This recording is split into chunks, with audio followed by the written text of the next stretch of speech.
తెలుగువిజన్ news కు స్వాగతం. నేను మీ ధరణి. మా బ్యూరో చీఫ్ రిపోర్టర్ దాసవరం శంకర్రావు గారు అందించిన సమాచారం ప్రకారం.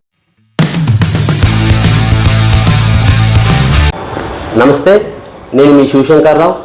వార్తా పూర్వ మెదక్ ఉమ్మడి జిల్లా ఆత్మీయ సమ్మేళనంలో భాగంగా మరి ఈరోజు పాత్రికేయులకు మిత్రులు, సహృదయులు, ఉన్నత శిఖరం, ఓ సామాన్య పెద్ద ఎత్తులైన ఉన్నతమైన స్థానంలో ఉండి కూడా సాధారణ జీవితం గడుపుతూ ఎన్నో వేల లక్షల మంది విలేకరులకు మార్గదర్శి మాజీ ఎడిటర్ రామచంద్రమూర్తి సార్ దగ్గరికి వచ్చినాం.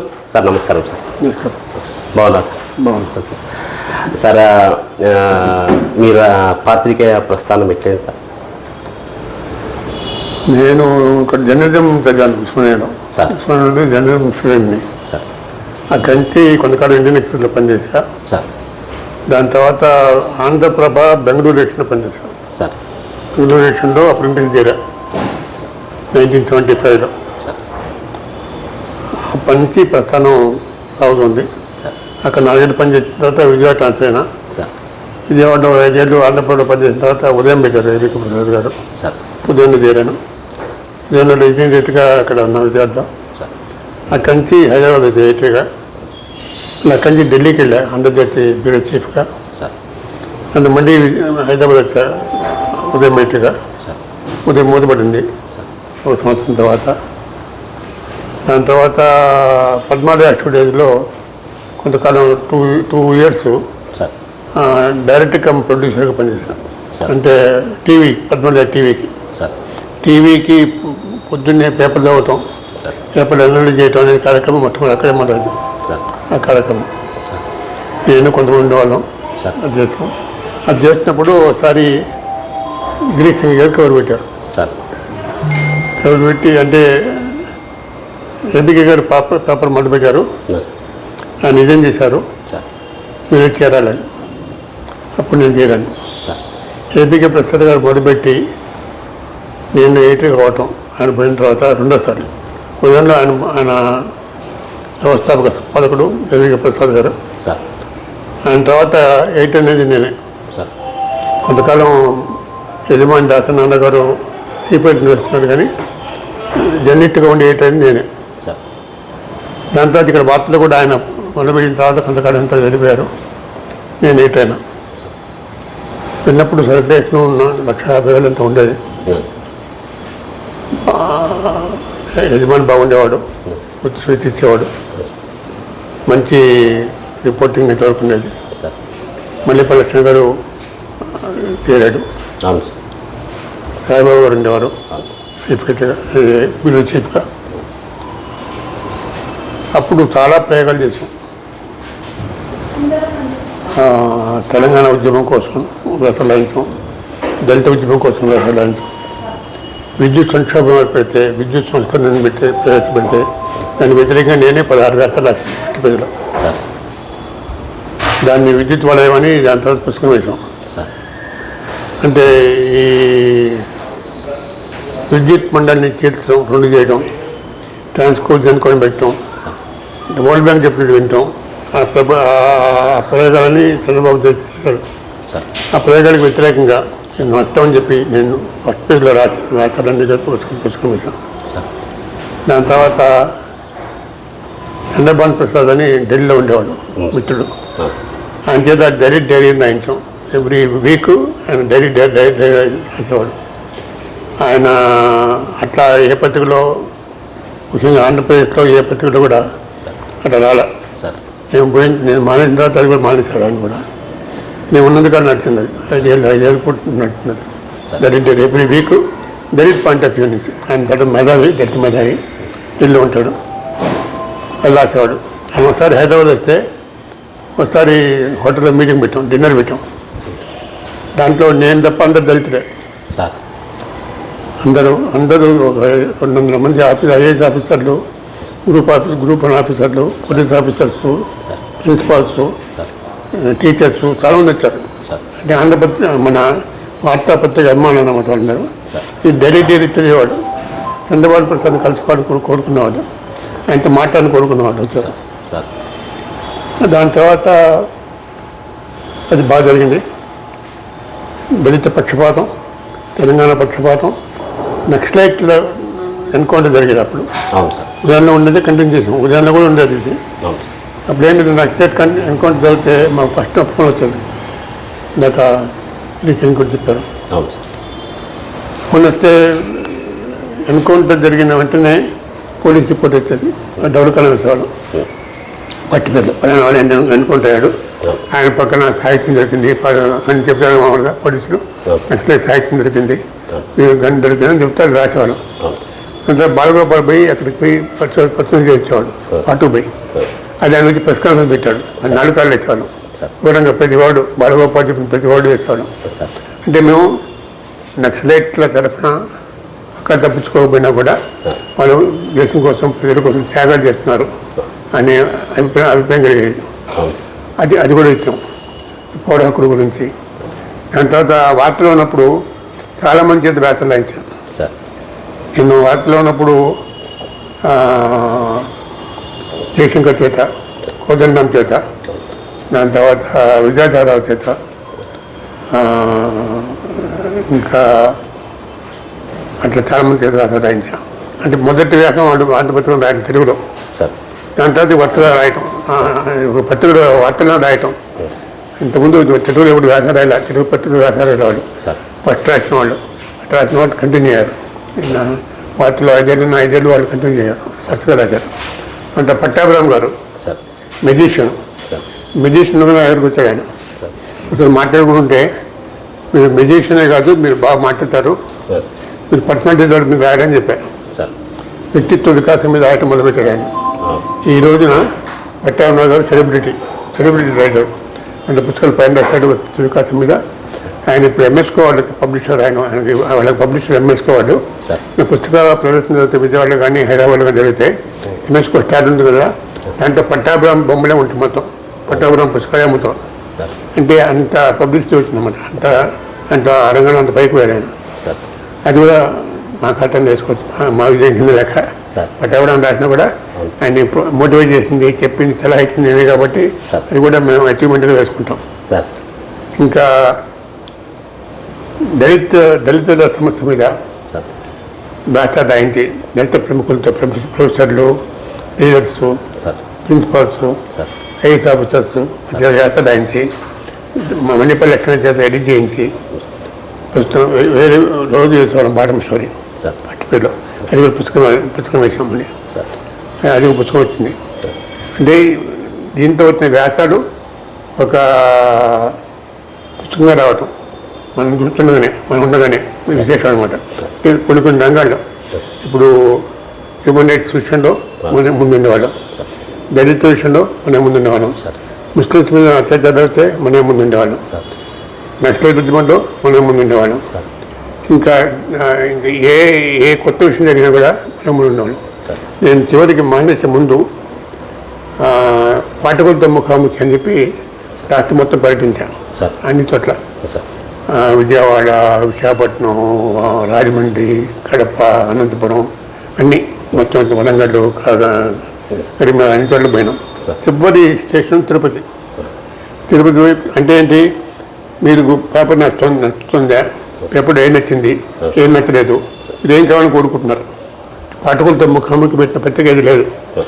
సంపాదకుడు స్వయంగా వెళ్ళి పాఠకులతో మాట్లాడడానికి లేదు, అది చరిత్రది. అది కూడా మేము చేసాం. వార్తలో చేసిన ప్రయోగానికి ఎక్కడ చేయలే. అంటే ఉదయాన్నే చాలా ప్రయోగాలు చేసాం, దాని తర్వాత హెచ్ఎంటీలో చేశాను ప్రయోగాలు, అది ఎలక్ట్రానిక్ మీడియాలో. కానీ వార్తలో చేసిన ఏంటంటే వార్తకి హెచ్ఎంటీకి మధ్యన అనమాట. అంటే ఒక పత్రికలో ఎన్ని రకాల ప్రయోగాలు చేయొచ్చో అన్ని రకాల ప్రయోగాలు చేసాం. అందుకు గిరిశ్రీ గారు అవకాశం ఇచ్చాడు. మన సాయిబాబా గారు, లక్ష్మణ్ గారు లాంటి వాళ్ళు మిత్రులు తోడ్పడ్డారు. సమాజం కూడా, ముఖ్యంగా తెలంగాణ సమాజం కాదు, ఏమైనా ఆంధ్రాలో కూడా ఎక్కడ సమస్య వచ్చినా కూడా మేము పోయేవాళ్ళం. పోయి అక్కడ కూర్చునేవాళ్ళం, సమావేశం పెట్టేవాళ్ళం, అంత మాట్లాడేవాళ్ళం, వాళ్ళ గురించి రాసేవాళ్ళం. వార్తలో ఫస్ట్ వస్తుంది ఏదైనా వార్త అని వచ్చింది. అట్లా సర్టిఫికేట్ విపరీతం పెరిగింది. వరంగల్లో మేము నెంబర్ 1, విశాఖపట్నంలో, రాజమండ్రి అయితే అసలు ఈనాడు బీజేపీ నెంబర్ 1, తెలంగాణ నెంబర్ 1 ఉన్నాం రాజమండ్రిలో వార్తల్లో. అట్లా చాలా బాగా వచ్చింది పత్రిక. సర్క్యులేషన్ 5.5 లక్షలు పోయింది నేను ఉన్నప్పుడు. నేను మానేసినప్పుడు 5.5 లక్షలు ఉంది 5 ఏళ్ళలో. ఇది చాలా రికార్డ్ అది. అట్లా విలేకరులు కూడా బాగా పనిచేసేవాడు, ప్రాణాలు తెగించి పరిశోధన వ్యాసాలు వేసేవాడు. డెస్క్ బాగుండేది, మొత్తం అంతా గౌరవప్రదంగా ఉండేది. జర్నలిజం ఎట్లా చేయాలో అట్లా చేసాం. అవును సార్. మీరు హెచ్ఎంటీ పోయిన తర్వాత రాష్ట్రం మొత్తం ఒక సంశేషణాత్మక దశా దిశ అని ఒక ప్రోగ్రామ్ ఉంది సార్. దానివల్ల నిజంగా చాలా దశా దిశ మారింది సార్. ఆలోచన ఎట్లా వచ్చింది సార్? ఒకసారి కూర్చొని మాట్లాడుకుంటున్నాం. ఇట్లా మాట్లాడుకుంటే డిసెంబర్ 9 నాడు కేసీఆర్ గారు గౌరవ పెట్టాడు నాకు, హరగోపాల్కి, పుత్తూరు వెంకటేశ్వర గారికి, తుకారాం గారికి. నలుగురం పోయినాం. అంటే మా చేత ఆయన దగ్గర పిలిపించుకొని నిమ్మరసం తీసుకోవాలని ఆయన ఉద్దేశం సార్. అప్పుడు అక్కడే ఉన్నాడు. వ్యవసాయ గారు ఢిల్లీ పోయాడు. ఢిల్లీలో విమానం ఎక్కిన తర్వాత చిదంబరం మాట్లాడాడు. చిదంబరం తెలంగాణ ఇవ్వడానికి నిర్ణయించామని మాట్లాడాడు. అంతకుముందే మన్మోహన్ సింగ్ జయశంకర్ సార్తో మాట్లాడాడు తెలంగాణ ఇస్తున్నామని. అప్పుడు ఆయన మానేశాడు, నిరాధిక మానేశాడు. నిమ్మరసంగా జయశంకర్ గారు తెరపించుకున్నాం. మేము అందరం అక్కడే ఉన్నాం. దాని తర్వాత ఆంధ్ర వాళ్ళు ఎదురు తిరిగి నగరపాటి రాజగోపాల్ మిగతా మిత్రులు కూడా రాజీనామా చేయడం మొదలుపెట్టారు. ఆంధ్రానికి తెలుగుదేశం వాళ్ళు, కాంగ్రెస్ వాళ్ళు కూడా రాజీనామా చేయడం మొదలుపెట్టారు. శాసనసభ్యులు, పార్లమెంట్ సభ్యులు కూడా. దానివల్ల చిదంబరానికి మళ్ళీ డౌట్ అవుతుంది. అందుకని వెనక్కి తీసుకున్నట్టు ఇప్పుడు కాదు, దీన్ని ఇష్ట కమిషన్ వేస్తామన్నాడు. కొంతకాలం బయింగ్ టైం అనమాట. దాంతో అప్పుడు తెలంగాణ వాళ్ళని ఆంధ్ర వాళ్ళు తెలంగాణ వాళ్ళు రాజకీయ నాయకులు విపరీతంగా తిట్టుకోవడం మొదలుపెట్టారు. మరి బూతు తిట్టుకోవడం మొదలుపెట్టారు. అప్పుడు నాకేమనిపించిందంటే ఇట్లా కాదు, ఇంత ఉద్యోగం కూర్చోబెట్టి మాట్లాడించాలి, ప్రశాంతంగా మాట్లాడించాలి. ఇతర గంభీరమైన సమస్య, దీన్ని శాశ్వత పరిష్కారం కనుక్కోవాలని చెప్పి ఇక్కడ 20th December 2009 మన పార్లమెంట్లో ఇదే మన బషీర్ బాబు ఏమన్నది జుబ్లీ హాల్లో మీటింగ్ పెట్టాం. దానికి దాదాపు 500 మంది వచ్చారు. దానికి అధ్యక్ష వర్గం నా పక్కన కూర్చునేవాడు తుకారాం గారు, పుత్తూరు వెంకటేశ్వర గారు, కటి పద్మారావు గారు, పూమన గారు, హరగోపాల్ గారు, వరవరరావు గారు. ఇట్లా నా పక్కన కూర్చున్నారు. ఇటు పక్కన పొలిటీషియన్ కూర్చున్నారు. జయశంకర్ గారు, కోదండరామ్ గారు, తులసిరెడ్డి గారు, నన్నపల్లి రాజకుమార్ గారు, అట్లా చాలామంది వచ్చారు. త్రిపుర వెంకటరత్నం గారు, చాలామంది పాలిటీషియన్ వచ్చారు. ఫస్ట్ సాయంత్రం 5 మొదలైంది, రాత్రి 11:30 అయింది. చాలామంది విశ్వవిద్యాలయానికి స్టూడెంట్స్ వచ్చారు చాలామంది. ఫస్ట్ తులసిరెడ్డి గారు మాట్లాడారు. దాని తర్వాత ఒక రోజు మాట్లాడుతున్నారు. టైం పూర్తి ఉంది. మధ్యలో త్రిపుర వెంకటరత్నం తెచ్చి, మూర్తి గారు ఈ సభ బాగా పెట్టారు, మీరు హైదరాబాద్ కాబట్టి హైదరాబాద్ మీ స్థానపడి ఉన్నవాడు మీరు పెట్టారు, మీ దమ్ముంటే ఆంధ్ర ప్రాంతాలు పెట్టింది. అప్పుడు నేను వెంటనే ఇవాళ ఆదివారం వచ్చే ఆదివారం తిరుపతిలో పెడతాం, ఆ పై వారం విశాఖపట్నంలో పెడతాం, ఆ తర్వాత ఆదివారం విజయవాడలో పెడతాం, దాని తర్వాత వరంగల్ వస్తామని చెప్పాను. అది నేను ఎవరు నడలేదు, పామన్న గారు నడలేదు, లక్ష్మీ గారు నడలేదు, ఎవరు నడలేదు. అట్లా వెంటనే సమాధానం చెప్పాను అనమాట. అటువంటి స్వేచ్ఛా స్వాతంత్రాలు ఉండేవి ఇక్కడ. నేను మేనేజింగ్ డైరెక్టర్ కూడా, ఒక సీఈఓనే కాకుండా ఆ సంస్థకు మేనేజింగ్ డైరెక్టర్ కూడా ఉన్నాను నేను. కాబట్టి ఒక స్వాతంత్రం ఉండే, స్వేచ్ఛ ఉండేది, ఇప్పించాను. అట్లా విశాఖపట్నం పోయినాం.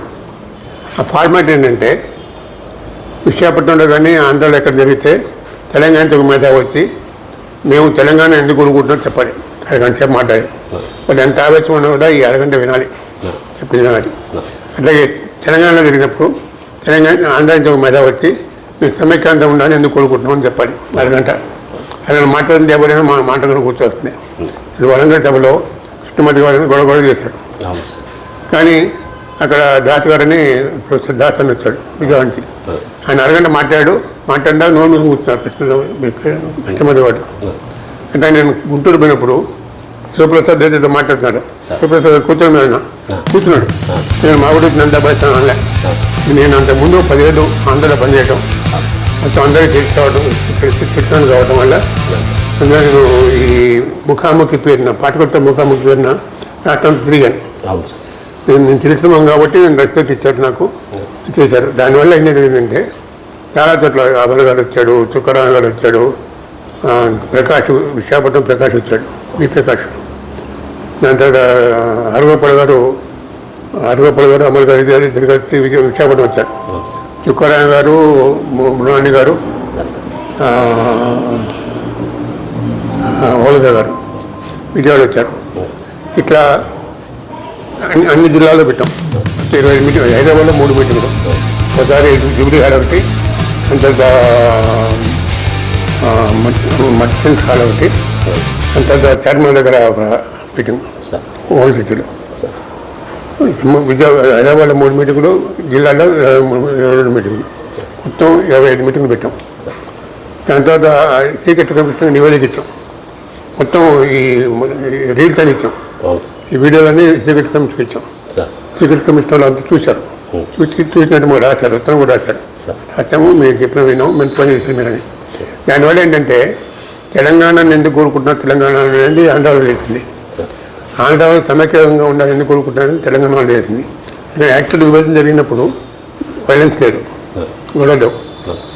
ఆంధ్రాలో కూడా సమైక్యాంధ్ర ఉద్యమం నడిపారు, కానీ అది తెలంగాణ ఉద్యమం సిన్సియర్ కాదు. ఏదో కెమెరా వాళ్ళు చేరుకునేవాడు, దాంట్లో డిస్పర్స్ అయిపోయాడు, సీరియస్ చేయలే.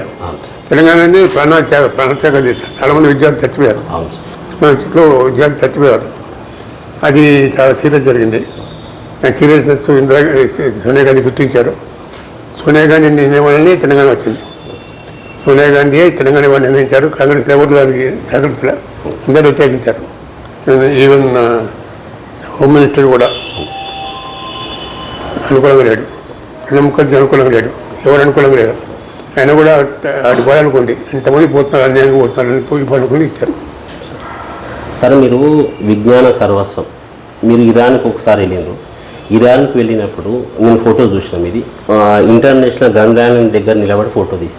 అంటే మీరు ఎక్కడ ఏ దేశంలో పోయినా ఎక్కడ పోయినా మీరు పుస్తకాలు చదవడం అనేది మీకు చాలా ఇష్టమైన అది సార్.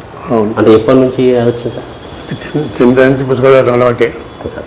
నేను తల్లాడ మాది ఖమ్మం జిల్లా సార్. తెల్లాడలో ఉన్నప్పుడు టీచర్ పనిచేస్తాను కొంతకాలం. ఉన్నప్పుడు పొద్దున్న బట్టని పోయి ఇండియన్ ఎక్స్ప్రెస్ హిందూ కొనుక్కొని ఇంటికి వచ్చి చదువుకునేవాడిని. పుస్తకాలు చదివేవాడిని. పుస్తకాలు చదవడం మొదటి అలవాటే. ఇక్కడ హైదరాబాద్లో మన నారాయణగూడలో దిల్షాద్ టాకీస్ ఉండేది, సినిమా హాల్ ఉండేది. సినిమాకి ఎదురుగా సెకండ్ బుక్ స్టాల్ ఉండేది. అక్కడ 8,000 హైదరాబాద్ పుస్తకాలను చదివాను. ఎన్ని పుస్తకాలు ఉంటే అని చదివాను. బుక్ ఇప్పుడు అమెరికన్ సెంటర్ ఉండేది అక్కడ, అక్కడ నిజాంపులకు దగ్గర, నిజాంపులకు ఎదురుగా అక్కడ ఒక అమెరికన్ సెంటర్ ఉండేది. అక్కడ పుస్తకాలు ఇచ్చేవాడు, షార్ట్ ఫిల్మ్ చూపించేవాడు. అక్కడికి పోయేవాడిని. అక్కడ కాలేజీ గుట్టు కూడా పోయేవాడిని. కాలేజీ పెద్ద రెగ్యులర్గా పోయేవాడిని కాదు, కానీ లైబ్రరీస్ రెగ్యులర్గా పోయేవాడిని. సార్ అలవాటైంది సార్. 2001 జనవరి 21 మీరు వార్తలో ఎడిటర్ ఉన్నప్పుడు మెదక్ పీసీ సెంటర్కి ఆర్ సెంటర్కి చేసిన బాలేష్ గారిని నిజామాబాద్ పోలీసు అర్ధరాత్రి ఎన్కౌంటర్ చేద్దామని తీసుకుపోయారు.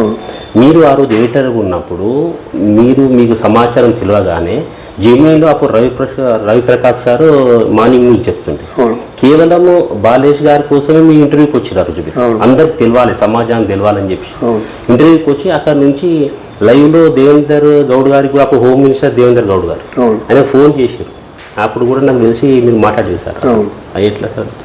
అంటే అంత ముందు కూడా మొదటి కూడా నక్సలైట్ విషయంలో ఏం చేసేవాళ్ళు అంటే పోలీసులు పట్టుకున్న వాళ్ళు తెలిస్తే అంటే మా ఫోన్ వచ్చేది. ఫోన్ వచ్చే పేపర్లో ఫస్ట్ పేరు వేసేవాళ్ళం. అది ఫస్ట్ పేరు వేస్తే ఆ నక్సలైట్ ప్రాబ్లం మీడేది, చంపేవాళ్ళు కాదు. పేపర్లో రాకపోతే చంపేవాడు, ఎన్నుకుంటా అని చెప్పేవాడు. ఇది పోలీసులు ఎప్పుడైతే మాకు ముఖ్యంగా నాకు బాగా గుర్తుంటే గులాం రసూద్ అని ఒక రిపోర్ట్ ఉండేవాడు హైదరాబాద్లో. మా ఆఫీస్లో రాత్రి 11:30 కూర్చొని చర్చించాడు నాతో పాటు. ఒక పోలీస్ ఆఫీసర్ యొక్క భూమి ఆక్రమణ దాని వివరాలు రేపిస్తాను సార్ మీకు అని చెప్పి దాని వివరాలను చర్చించాడు. చర్చించి ఇంటికి వెళ్తుంటే దాన్ని చంపేశారు పోలీసులు. గులాం రసూద్ హత్య చేశారు. పెద్ద తర్వాత దుడ్డు తీసాము, దాని తర్వాత ధ్యానం చేయించుకున్నాడు. సార్ నాకు అది గుర్తు. అందుకని ఎప్పుడైనా సరే ఈ ఉదయంలో ఉన్నప్పుడు, విజయవాడలో ఉన్నప్పుడు కూడా ఇక్కడ నక్సలైట్ని అరెస్ట్ చేసేవాళ్ళని తెలిస్తే ఫస్ట్ మా ఫోన్ వచ్చేది, మేము ఫస్ట్ పెద్ద వేసేవాళ్ళం, నక్సలైట్ పెట్టుకోవడం. మా ఫోన్ రాలేదంటే వాడు పోయినట్టు లెక్క. అట్లుండేది. అట్లా ఇక్కడ మన బాలకృష్ణని అరెస్ట్ చేసినప్పుడు కూడా తప్పిస్తాను అనుకున్నాం. కానీ మేము పేపర్లో వేసాం, హోమ్ మినిస్టర్ మాట్లాడాం, చీఫ్ మినిస్టర్ మాట్లాడాం, అలవాటు చేసాం. నాకు బతికిపోయాడు. సార్ అప్పుడు రాజశేఖర రెడ్డి గారు ఆల్మోస్ట్ ఆర్థికంగా కూడా లాస్ట్ స్టేజ్లో ఉండే, రాజకీయ పరంగా కూడా లాస్ట్గా ఉన్నప్పుడు రాజశేఖర రెడ్డి గారు కూడా విసికి వేసారిపోయి అసలు మన ప్రభుత్వంలోకి వస్తామా అని అనుకున్నప్పుడు మీరు సార్ అందరి కలిసి ఒక ప్రజా ప్రస్థానానికి నాంది తీసేశారు. ఎట్లా అడుగులు పట్టేస్తారు, ఎక్కడ పట్టేశారు? అంటే రాజశేఖర రెడ్డి గారు సహజ నాయకుడు. ఆయన ప్రతిపక్షంలో ఉన్న, అధికార పక్షంలో ఉండి ఎప్పుడు నవ్వుతూ ఉండేవాడు, ఎంతో ఆత్మవిశ్వాసంతో ఉండేవాడు. ఆయన మాకు క్లోజ్గా ఉండేవాడు. అది పాదయాత్ర చేయాలని అనుకున్నప్పుడు డెఫినెట్గా చేయాలని నేను కూడా సపోర్ట్ చేశాను. పాదయాత్రకి పూర్తి సహకారం ఇస్తానని చెప్పాను. నేను పాదయాత్ర ప్రారంభించిన తర్వాత నేను జ్యోతిలోకి మారాను. జ్యోతిలో కూడా వరంగల్లో పాదయాత్ర చేసినప్పుడు వరంగల్ పూర్తి కవరేజ్ ఇచ్చేవాడు. జ్యోతి యాజమాన్యం ఎలవ్ చేస్తున్నాను. రాజశేఖర రెడ్డికి పాదయాత్రకి పూర్తి కవరేజ్ ఇవ్వడానికి జ్యోతి యాజమాన్యం ఎలవ్ చేస్తుంది. అది ఏటగా ఉన్నప్పుడు. అప్పుడు జ్యోతిని 18 నెలలు మూసినా తెలుసు కదా.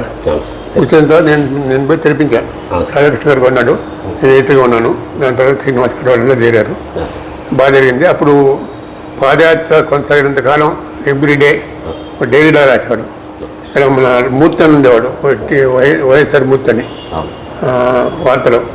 అతను రాజశేఖర్ వెంట ఉండి రోజు డైరీ రాసేవాడు. నేను చెప్పాను, డైరీ రాసి ఆ డైరీని పుస్తకం చేశాడు. తర్వాత రాజశేఖర్ వెంట ఉండి పాదయాత్ర మీద పాదయాత్రను పూర్తిగా సమర్థించాం. పాదయాత్ర తర్వాత రాజశేఖర్ మారిపోయాడు. అసలు ప్రజల సమస్య అంటే అర్థం చేసుకున్నాడు. దాని తర్వాత ప్రజల సమస్యను పరిష్కరించినట్టు అప్పటికీ ఆయన బుర్రలు ఆలోచన మొదలైనవి. ఈ ఆరోగ్యశ్రీ కానీ, ఉచిత కరెంటు కానీ, ఈ స్కాలర్షిప్లు కానీ, ఇవన్నీ ప్రజల్లో కలిస్తూనే వచ్చినాయి. ప్రజల్లో కలిసి తిరుగుతూనే వచ్చినాయి. కాబట్టి అది Rajasekhara Reddy first politician to undertake padayatra దేశంలోనే. పాదయాత్ర చీఫ్ మినిస్టర్ కూడా ఆయన. కాబట్టి అది రాజశేఖర రెడ్డి రాజకీయ జీవితాన్ని ముడుపు తిప్పింది. సార్ టీఆర్ఎస్ పార్టీ కూడా ఎండి గారు చెప్పారు ఇంతకుముందు ఇంటర్వ్యూలో, టీఆర్ఎస్ పార్టీ పుట్టడానికి బీజం పడ్డది వార్తలోనే. అప్పుడు ఏ పత్రికలు కూడా తెలంగాణ గురించి రాసేది కాదు సార్. మెయిన్ కరీంనగర్లో సారు పెట్టినప్పుడు పెద్ద బ్యానర్ ఐటమ్ మనం వార్తలో రాసినాం. ఆ నుంచి స్టార్ట్ అయింది సార్. ఎట్లా అయింది సార్ ఈ బీఆర్ఎస్ వార్తలో మన నుంచి కూడా తెలంగాణ వాళ్ళకి అనుకూలంగా ఉండేవాళ్ళం. తెలంగాణ వాళ్ళని వరుసగా వేసడాయించాం. ఇప్పుడు మన జయశంకర్ సార్ వేసడాచింది ఆ వార్తలోనే, కోదండం వేసడాచింది వార్తలోనే. వి ప్రకాష్ని అక్కడ మహారాష్ట్రలో ఏదో ప్రాజెక్టు తండ్రి చూసినప్పుడు పంపించింది. వి ప్రకాష్ ఇరిగేషన్ ఎక్స్పర్ట్ ఎట్లాడంటే దాంతోనే అయ్యాడు. వార్తనే మళ్ళీ వార్తనే ఫస్ట్ ఆయన వెళ్ళింది. ఇప్పుడు ఆయన చెప్పినా ఆయన అడిగినా ఒప్పుకుంటాడు. వాతావరణ నేను స్పెషలైజ్ చేశాను. అంటే ఇరిగేషన్ విషయాల్లో స్పెషలైజ్ చేయాలంటే పోయి చూడాలి, అక్కడ పోయి తిరగాలి, ఇంజిన్తో మాట్లాడి ఫోన్ చేశాడు ఆయన. అట్లా తెలంగాణ ఉద్యమం పట్ల, తెలంగాణ ఉత్తర తెలంగాణ రావాలి, తెలంగాణకు అన్యాయం జరుగుతున్న అభిప్రాయం చాలామందికి ఉంది. అది గిరిసంగి తెలంగాణ వాడు కాబట్టి కావచ్చు, లేకపోతే పత్రిక ఇట్లా ఉండాలని కావచ్చు, సర్క్యులేషన్ పెరుగుతుంది కాబట్టి ఎలా చేశాడు. సర్క్యులేషన్ బాగా పెరుగుతుంది తెలంగాణలో. అలా గిరిసంగి కూడా కొద్దిగా ప్రజల సంబంధాలు ఉన్నాయి. ఆయన పెద్ద ల్యాండ్ లాట్ కదా అక్కడ. కాబట్టి నాకు యాజమాన్యానికి సమస్య లేదు, పెద్దలకి సమస్య లేదు. ఇక్కడ తెలంగాణ విషయం రాసినా కూడా ఆంధ్ర సమస్య లేదు. ఎందుకంటే సమైక్య ఆంధ్ర గురించి రాసాం. అక్కడ మొత్తం ఆంధ్రప్రదేశ్ గురించి విజయవాడ, విశాఖపట్నం రాసేవాళ్ళం. ఎలక్షన్ ఉండేవి, జిల్లా ఎలక్షన్ ఉండేవాళ్ళ. జిల్లా ఎలక్షన్ వేరే ఉండేది ఫస్ట్ పేజీ, ఇక్కడ వేరే ఉండేది. ఇక్కడ మాత్రం తెలంగాణ ఉద్యమం గురించి బాగా రాసేవాళ్ళం. కేసీఆర్ మూమెంట్ గురించి, ఆ నిర్ణయం గురించి, ఆయన డిప్యూటీ స్పీకర్ ఉన్నప్పటి నుంచి, డిప్యూటీ స్పీకర్ రాజీనామా చేసినప్పటి నుంచి. దాని తర్వాత ఇక్కడ మన ట్యాంక్ బండ్ దగ్గర మీటింగ్ పెట్టినప్పటి నుంచి, కరీంనగర్లో మీటింగ్ అది 16 స్థాయికి పోయింది అనుకోండి. అవన్నీ దగ్గర కవర్ చేశాను. మనం కవర్ చేసిన ఎందుకంటే ఎటువంటి అంటే తెలంగాణ వాడు పెట్టిన పత్రిక ఇది. మిగతా పత్రికలు ఆంధ్ర వాళ్ళు పెట్టినాయి, ఈనాడు కానీ ఆంధ్రజ్యోతి కానీ ఇవన్నీ ఆంధ్ర వాళ్ళు పెట్టినాయి. తెలంగాణ వాడు పెట్టినది మనస్ఫూర్తి సమర్థిస్తుంది. ఇది తీరితే తెలంగాణ వాడు కాబట్టి బహుశా నేను కూడా తెలంగాణ వాడు కాబట్టి ఇది ఎక్కువ ఉపయోగం. సార్ మీరు రామచంద్రమూర్తి సార్ అంత స్థాయి ఎడిటోర్లు ఉండి కూడా చిన్న ఒక విలేకరి అంటే పైనుంచి సబ్ ఎడిటరు చిన్న గ్రామీణ ఫ్రెండ్లీగా ఒక మిత్రులుగా ఉండేవాళ్ళు. సారు ఏంటంటే సార్కి ఒక టీం ఉంటుంది, అంటే బయట ఏంటంటే సార్ టీం ఉంటుంది. ఆ ఏదున్న టీం సార్ ఎంబడి ఎక్కడ పోతే సార్కి అక్కడ పోతుంది. ఒకసారి నాకు ఐడియా ఉంది సార్, నాకు తెలుసు వార్తలో పనిచేసినాం కాబట్టి. ఒక విలేకరి ఏదో తప్పు మిస్టేక్ హెడ్డింగ్ పెడితే మీరు అప్పుడు క్యాబిన్లకు ఎండి గారు పిలిచి సంగీ సార్ పిలిచి అతనికి ఆల్మోస్ట్ తీసేద్దామనే ఆలోచన ఉన్నాడు. మీరు పక్కకు ఉన్నప్పుడు ఏమో అనబోతే మీరు సడన్గా ఏ లాస్ట్ ఫైనల్ వార్నింగ్ సరే వెళ్ళిపో ఎలా ఇద్దాన్ని అనేసరికి సారు కూడా ఏం అనలేక మీరు అన్నారు కాబట్టి అట్లా కాపాడుకుంటాడు సారు. రామచంద్రమూర్తి సార్ కాపాడుకుంటాడు. ఫస్ట్ నుంచి అలా టీం మెయింటైన్ చేస్తారు. మన కోసం పనిచేస్తారు. వాడు బ్యాటింగ్ బౌలర్ టైం చూసుకుని పనిచేస్తారు. ప్రాణాలు తెగించి పనిచేసిన సందర్భాలు కూడా ఉన్నాయి. దాని కాపాడుకుంటే అట్లా ఎటు కాపాడుకుంటే ఎవరు కాపాడతాడు సార్. అది ఎడిటర్ బోర్డుని రిపోర్టర్స్ని సంబంధించిన నాకు ఏపీకి దగ్గర తెచ్చుకున్నా. ఏపీ కూడా అట్లా బ్లైండ్ సపోర్ట్ చేసేవాడు. ఈ రిపోర్ట్ తప్పు చేసిన కూడా సపోర్ట్ చేయాలి. అప్పుడు దాని తర్వాత ఎక్కడ వేయచ్చు, దాని తర్వాత మళ్ళీ తగ్గి చెప్పచ్చు. కానీ ఇప్పుడు యాజమాన్యం ముందు రక్షించాల్సిన బాధ్యత సంపాదన కూడా ఉంది. అట్లా చాలా సందర్భాలు జరిగింది అట్లా. సార్ ఒక మామూలు విలేకరి, మండలి విలేకరి, ఒక ఆర్ఎస్ఎస్ సెంటర్ ఒక స్టాఫర్గా చేస్తేనే ఈరోజు కోట్లు సంపాదించి ఒక 5 కోట్ల 10 కోట్ల విల్లాలు ఉంటూ బెంజి కార్లు మంచి మంచి కార్లు తిరిగి లగ్జరీ లైఫ్ గడిపించే పరిస్థితిలో ఉన్నది. కానీ మీరు మంచి ఉన్నత స్థానంలో ఎడిటర్ స్థాయిలో ఉండి కూడా సామాన్యమైన జీవితం ఎట్లా గడుపుతారు సార్? అది ఇది ఆనందం నాకు. నాకేం అక్రమంగా చేసి సంపాదించడం లేదు. జీవితంలో ఒక అక్రమం కూడా చేయలేదు, ఒక పైస కూడా సంపాదించలేదు. జీతాలు వచ్చినాయి ఖర్చు పెట్టాం. ఈ ఫ్లాట్ వార్త ఎట్టుకున్నప్పుడు కొన్నాయి సార్. దీంట్లోనే ఉంటున్నా. అదే సార్ నేను వస్తే మీరు ఎక్కడో ఉంటారనుకున్నాను. నాకు అర్థం తెలియదు ఎంత పెద్ద విల్లాలు ఉంటారేమో అనుకున్నా. చాలా సింపుల్గా సార్. మేము తప్ప అంటే మాలాంటి వాళ్ళం కూడా ఇలాంటి దాంట్లో అంటే మీరు వేరే బిజినెస్ చేసి సంపాదించారు. అక్రమం చేయకపోవచ్చు, కానీ అక్రమం చేసేవాళ్ళు ఎక్కువ ఉన్నారు. నేను అక్రమం చేయదలుచుకోలేదు, బిజినెస్ చేయదలుచుకోలేదు, అక్షరా నమ్ముకోలేదు, అక్షరం నమ్ముకున్నా సార్. సార్ ఇప్పుడు కొత్తగా వచ్చే యువ విలేకరులకు మీ సందేశం? అంటే ఇప్పుడున్న పత్రికా ప్రపంచం వేరే ఉంది, నేను ఉన్నప్పుడు ఉన్నట్లేదు సార్. ఇప్పుడు యాజమాన్యమే కళ నడిపిస్తుంది. యాజమాన్యానికి రాజకీయ లక్ష్యాలు ఉన్నాయి. కానీ అయినప్పుడు కూడా రాజకీయంగా సపోర్ట్ చేస్తూ కూడా ఒక పార్టీకి ఎన్ని పేజీలు రాస్తాడు, 2 పేజీలు రాస్తాడు, 3 పేజీలు రాస్తాడు. మిగతా పేజీలు ఉన్నాయి కదా, సమాజం కోసం ఉన్నాయి కదా, సమాజం కోసం ఉన్నాయి కాబట్టి సమాజంలో ప్రజల వైపు నిలబడి ప్రభుత్వం ఏం చేస్తుంది, ప్రజలకు మంచి చేస్తుందా, చెడ్డ జరుగుతుందా, ప్రజలకు మంచి ఏది చెడు ఏది అనేది తెలుసుకొని రాయాలి. ప్రజల పక్షాన్ని నిలబడాలి, ప్రజలకు ఉపకారం చేయాలి. లేకపోతే గమ్మున ఉండాలి, అపకారం మాత్రం చేయదు. అపకారం దాన్ని ఎత్తుకున్నాడు. ఇప్పుడు మీడియాలో ఛానల్స్లో ఏకపక్షంగా చూపిస్తుంది కదా, రాహుల్ గాంధీ వ్యతిరేకంగా మోదీకి అనుగుణంగా మోదీ మీడియా చేస్తుంది. అట్లా మనం చేయకూడదు. మనం మీడియా అయితే ప్రజల క్షేమం కోసం, ప్రజల లబ్ధి కోసం ఏం చేయాలి, అదే కామ్గా ఉండాలి. ప్రజలకు మాత్రం అపకారం చేయకూడదు. తెలిసి అపకారం చేసేటప్పుడు ఆ పత్రికలు ఉంటాం మనం అనవసరం, ఉద్యోగం అనవసరం, జర్నలిజం అనవసరం. సార్ ఈ 29వ తారీఖు ఆదివారం పాత ఉమ్మడి జిల్లా మెదక్ ఉమ్మడి జిల్లా మిత్రులమందరం ఆత్మీయ సమ్మేళనం పెట్టుకున్నాం సార్. మీరు రావాలి, వాళ్ళకు చిన్న సందేశం సార్. ఏముంది, అందరూ కలిసి ఉండండి. జర్నలిజంలో కొంతకాలం పనిచేస్తున్న కూడా జర్నలిస్ట్ ఆల్వేస్ జర్నలిస్ట్. జర్నలిజం వదిలిపెట్టి వేరే పేపర్లో పోయినా కూడా జర్నలిజం అనే అంటే మనసులో ఉంటుంది. ఒక ప్రజలు ఏది మంచి ఏది చెడు అనేది ఉంటుంది. అది ఎప్పుడు మనసులో పెట్టుకొని ప్రజలకు మంచి చేయండి, చెడు చేయకండి, జర్నలిస్టులతో ఐక్యంగా ఉండండి, దీన్ని ముందు తీసుకెళ్ళండి. ఈ సభ విజయవంతంగా కోరుకుంటున్నాను. Thank you sir. నేనేం చెప్తున్నా, నేను కొన్ని మర్చిపోయిన సంఘటన ఈ మధ్య చాలా అనుభూతి సార్. మీతో ఇంటర్వ్యూ చేయడం, ఏబికా ప్రసాద్ సార్తో, మరి గిరీష్ గారితో sir. Thank you sir, thank you so much. ఇది సాధారణ జీవితం గడుపుతున్న మహోన్నత వ్యక్తి రామచంద్రమూర్తి సార్తో ఇంటర్వ్యూ. అంతవరకు సెలవు. నమస్తే.